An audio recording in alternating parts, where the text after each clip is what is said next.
আসসালামু আলাইকুম, সবাই কেমন আছেন? আশা করি সবাই ভালো আছেন। তো অনেকদিন পর আপনাদের সাথে একটুখানি শেয়ার করছি।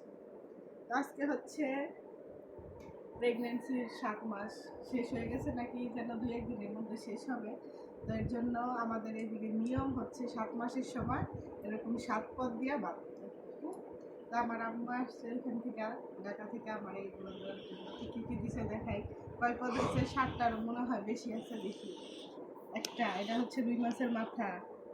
চিংড়ি মাছ ২, এটা হচ্ছে মুরগি ৩, এটা গরুর মাংস ৪, এটা হচ্ছে গরুর টিক্কা ৫, ডিম ৬, এটা হচ্ছে কাঁকরোল ভাজি ৭, এটা হচ্ছে করল্লা ভাজি ৮, আর এটা হচ্ছে শাক ভাজি ৯। ৯ পদের হয়েছে। তো কেমন হয়েছে সবাই অবশ্যই কমেন্ট করে জানাবেন। এগুলা কিন্তু অবশ্য আমিই রান্না করছি আমি। তো কেমন হয়েছে সবাই কমেন্ট করে জানাবেন। আর সবাই আমার